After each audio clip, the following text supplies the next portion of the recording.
I've spent 99 years watching people dig holes so deep they forget what the sun looks like, and it's never because they didn't have a shovel, it's because they couldn't stop digging. Think with me for a moment about the sheer absurdity of the human condition in the modern age. You believe that you have a math problem or a low-income problem that can be solved with a magic consolidation loan or some lucky break in the markets. You sit there looking at your screen, waiting for a miracle, while the very walls of your house are built on a foundation of shifting sand. The mathematical reality is that you are a voluntary slave to compounding interest working in reverse, and your lifestyle is currently a subsidized hallucination. You are living a life you haven't earned, wearing clothes that belong to a bank, and driving a car that is essentially a mobile monument to your own insecurity. If you enjoy being a financial slave, keep doing exactly what you're doing. Keep checking your credit limit as if it were a bank balance. Keep telling yourself that you deserve a little treat because the week was hard. But if you want to understand why your life feels like a constant uphill grind in the mud, you have to stop and look at this mess with the cold, dead eyes of a coroner performing an autopsy on a failed dream. Stop and look at the path you're on. It's a path littered with the corpses of people who are much smarter than you and much richer than you, but who lack the one thing that actually matters in this game: the ability to be consistently not stupid. We are living through a period of collective insanity where the most basic laws of arithmetic have been discarded in favor of a delusional pursuit of instant gratification. You think you're being clever by juggling balance transfers and chasing points, but you're just a hamster in a wheel designed by people who are much more patient than you are. They are the ones who understand the power of time, while you are burning your time to pay for things that will be in a landfill in 5 years. This is financial suicide by 1,000 small cuts, and you're standing there holding the knife, wondering why you're feeling faint. It's a brutal journey into reality, and most of you won't make it because you'd rather die in a comfortable lie than live through a difficult truth. Think about the biological machinery you're carrying around in your skull. It's a piece of software designed for the Pleistocene, not for the world of digital credit and high-frequency trading. Your brain is sabotaging you by treating available credit as available wealth. When you see that limit on your car, your ancient amygdala doesn't see a debt, it sees a successful hunt. It sees resources. It triggers a dopamine hit that tells you to consume, to signal status, to ensure your place in the tribe. You are using debt to buy status symbols because you're terrified of looking less than in a herd of other broke people. This is the Joneses effect taken to a pathological extreme. You are competing with people you don't even like, using money you don't have, to buy things you don't need, to impress people who are just as miserable and indebted as you are. It's a circular firing squad of vanity, and the only people winning are the lenders who are harvesting your life energy like it's a crop of wheat. I want to take you back to 1637, to the Dutch Republic, so you can see that this isn't a new kind of stupidity. It's the same old stupidity in a different costume. Imagine a society that was the most prosperous on earth, a pinnacle of culture and trade. And yet, they lost their minds over tulip bulbs. Not the flowers themselves, but the promise of the flowers. People were selling their homes, their businesses, and their livestock for a single bulb like the Semper Augustus. Think about the cinematic horror of that moment when the music stopped. One day, a bulb was worth the price of a grand estate in Amsterdam. The next day, it was just a shriveled root that you couldn't even eat. The suicide rate in Harlem didn't spike because the tulips die, it spiked because the delusion died. You are currently holding a portfolio of modern tulips, whether it's your over-leveraged house or your consumer debt, and you're convinced that the price will always go up. You are ignoring the cemetery of history, which is filled with the gravestones of people who thought they had found a shortcut to the top of the mountain. Look at 1929. The Roaring Twenties weren't just about jazz and flappers, they were about the democratization of leverage. Everyone from the shoeshine to the industrialist was buying stocks on margin. They were playing a game they didn't understand with money they hadn't worked for. When the crash came, it wasn't just a market correction, it was a total collapse of the psychological structure of society. People were jumping out of windows because they couldn't face the reality that their wealth was a ghost. They had built their lives on the assumption that the future could be spent today. That is exactly what you are doing every time you swipe that plastic card for a dinner you can't afford. You are stealing from your future self, and your future self is going to be an old, tired person who has nothing left because you wanted a steak and a glass of wine in your 20s. You are cannibalizing your own retirement to feed a hunger that can never be satisfied because it's not a hunger of the stomach, it's a hunger of the ego. Let's perform a visceral autopsy on a modern failure. Imagine a man named John. John makes a decent salary, maybe $100,000 a year. To his neighbors, John is a success. He drives a leased German sedan that hums with the sound of quiet confidence. He lives in a house with a manicured lawn and a kitchen full of stainless steel appliances. But look closer at John at 3 in the morning. He's sitting at the kitchen table, the blue light at his laptop reflecting in his tired eyes. He's looking at a spreadsheet that doesn't add up. He's got $50,000 in credit card debt at 24% interest. He's got a car payment that consumes 20% of his take-home pay. He's got a mortgage that is a lead weight around his neck. John is sweating. The air conditioning is humming, but he's cold. He feels a physical tightness in his chest because he knows that if he loses his job, he is exactly 3 weeks before the whole facade collapses. He is one bad day away from ruin. He looks at his sleeping wife and children and feels like a fraud. Because he is a fraud, he has traded his peace of mind for a collection of status symbols that he doesn't even enjoy anymore because they've become symbols of his imprisonment. This is the bleeding out I'm talking about. John isn't being hit by a bus, he's being drained by 1,000 leeches. Now, let's walk through the math, and I mean really walk through it, year by year, so you can see the sheer brutality of how this works. Suppose you are John and you decide to keep digging. You have that $50,000 in debt. At 24%, you are paying $12,000 a year just in interest. That is $1,000 a month that is simply vanishing into the ether. It doesn't buy food. It doesn't pay for electricity. It is just the rent you pay to live in the hole you dug. In year 1, you pay that $12,000. In year 5, if you only make the minimum payments, you have paid $60,000 in interest, and your balance has barely moved. You have paid the price of a luxury car just to stay in the same place. By year 10, you have paid $120,000. You could have put a child through college with that money. You could have bought a small house in the country. Instead, you gave it to a bank in Charlotte or New York so their shareholders could have a slightly better quarter. Contrast this with the person who chooses to be boring. Let's call her Sarah. Sarah drives a 10-year-old Toyota that sounds like a lawnmower. Her neighbors look at her with a mix of pity and condescension. Sarah doesn't have a stainless steel kitchen, she has a kitchen that works. She takes that same $1,000 a month and, instead of paying interest, she earns it. She puts it into a simple index fund. In year 1, she has $12,000. It doesn't look like much. In year 5, with a modest 7% return, she has nearly $70,000. The gap between John and Sarah is now $130,000. By year 10, Sarah has $175,000. John has paid $120,000 in interest and still owes the $50,000.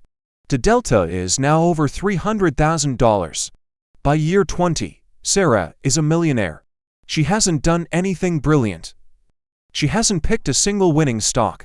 She has just been consistently not stupid. John, meanwhile, is likely on his second divorce, his third heart attack, and is still wondering why he can't get ahead. Compound interest is the eighth wonder of the world when it works for you, but it is a relentless, soul-crushing monster when it works against you. It is a sensitive plant. If you dig up the roots to check on its progress, it dies. Most people can't stop digging up the roots. They get a little bit of momentum, a little bit of breathing room, and then they decide to celebrate by buying something they can't afford. They interrupt the compounding because they lack the discipline to be bored. Envy is the only sin that provides no pleasure. Gluttony gives you a full belly. Lust gives you a moment of ecstasy. Even anger gives you a rush of adrenaline. But envy just makes you feel small and miserable while you watch someone else have something you think you deserve. It is the ultimate form of stupidity because it yields zero return on investment. If you want to be wealthy, you have to kill the part of your brain that cares what your neighbor is doing. You have to be willing to look like a failure in the short term so you can be a massive success in the long term. Think about the rule of inversion. If you want to know how to be happy, don't look for happiness, Look for what makes you miserable and avoid it. If you want to know where you will die, tell me the location so I never go there.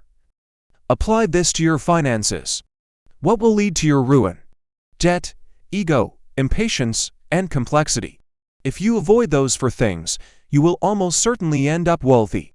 It's not about being a genius, it's about not being an idiot. Most people are trying to be very intelligent, looking for the next crypto moonshot or the next AI stock that will make them rich overnight. They are looking for the needle in the haystack while the haystack is on fire. People like us get ahead by being consistently not stupid for a very long time. We stay in the game when everyone else is being carried out on stretchers. We wait for the fat pitches and we ignore everything else. The first pillar of your escape is radical humility. You cannot fix a leak until you admit the boat is sinking due to your own weight. You have to sell the things you bought to impress people you don't like. If that means selling the car and taking the bus, do it. If it means moving into a smaller apartment and eating beans and rice for 2 years, do it. Your ego will scream. Your friends will whisper behind your back, let them. They are the ones who will be working until they're 80 while you are sitting on a porch watching the sunset. You have to embrace the shame of being poor in the eyes of the world so you can become truly wealthy in your own life. This is the price of admission. If you aren't willing to pay it, then stop complaining and get back to your treadmill. The second pillar is the inverse snowball. Now, the math heads will tell you to pay off the highest interest rate first. On paper, they're right. But humans aren't spreadsheets. We are emotional, irrational creatures driven by ancient software that demands instant gratification. You need a win. You need to see a balance hit zero.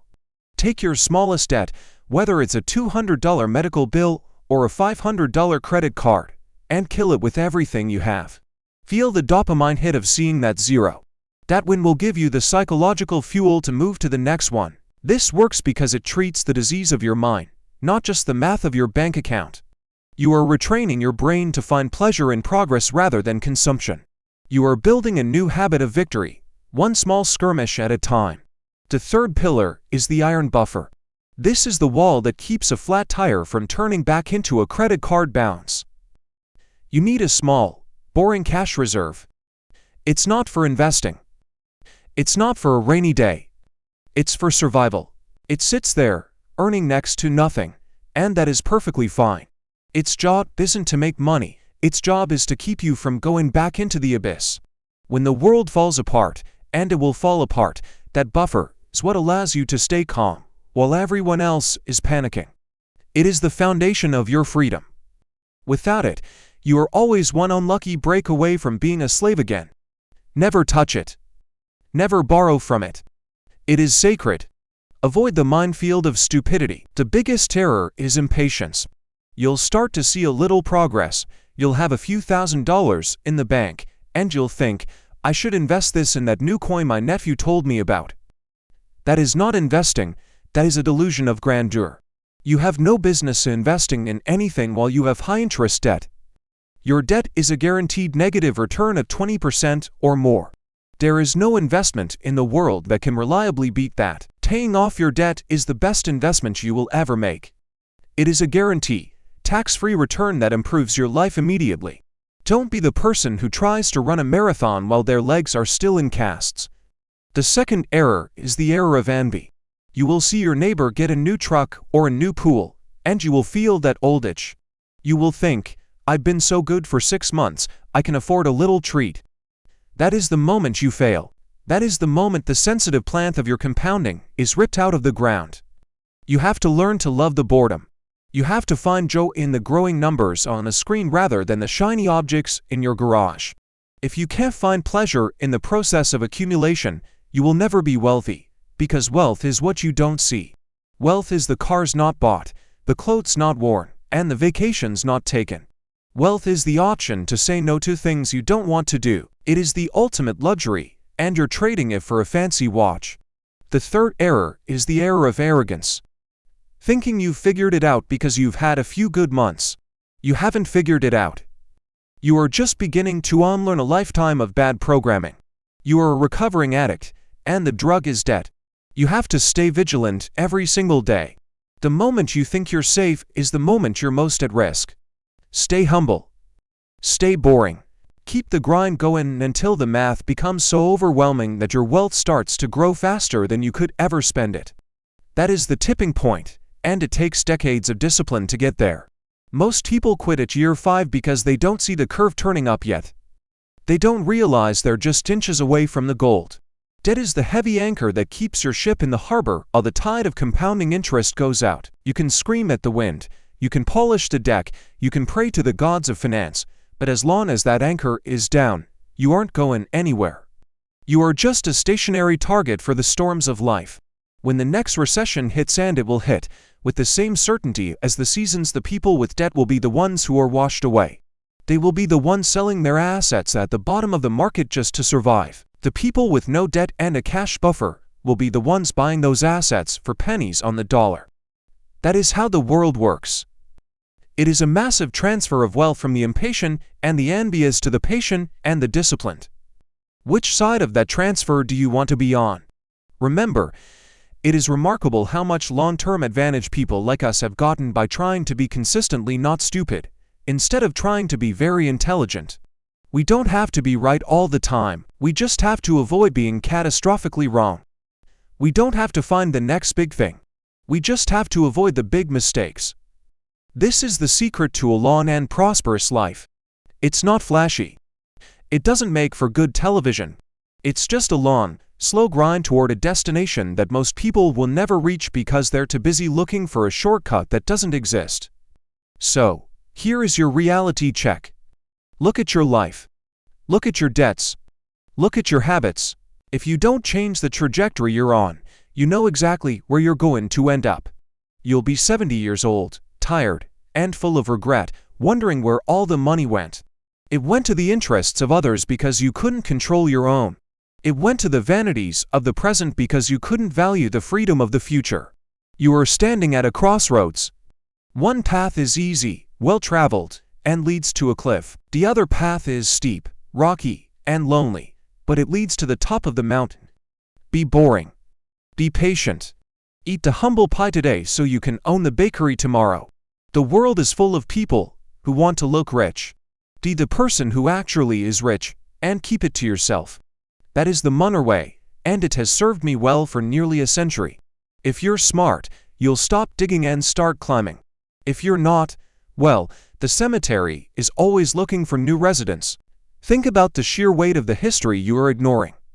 Every single civilization that has succumbed to the lure of easy credit and debased currency has ended in the same pile of ash.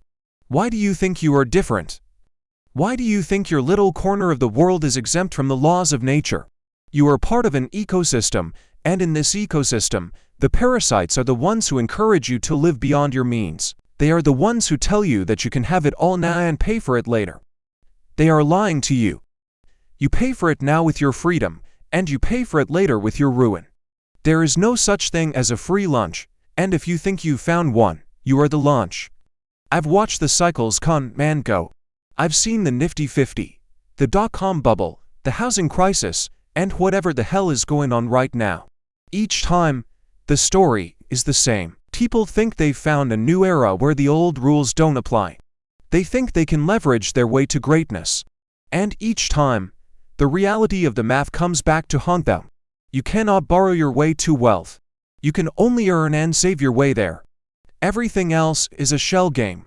If you want to escape the trap, you have to be willing to be the person who stays at the party after the music stops, cleaning up the mess while everyone else is stumbling home in a daze. It's not glamorous work, but someone has to do it, and the person who does it is the one who ends up owning the house. Stop and think about the psychological peace that comes from owing no one anything. Imagine waking up in the morning and knowing that every dollar you earn belongs to you. Imagine the feeling of looking at a bill and knowing it's already paid.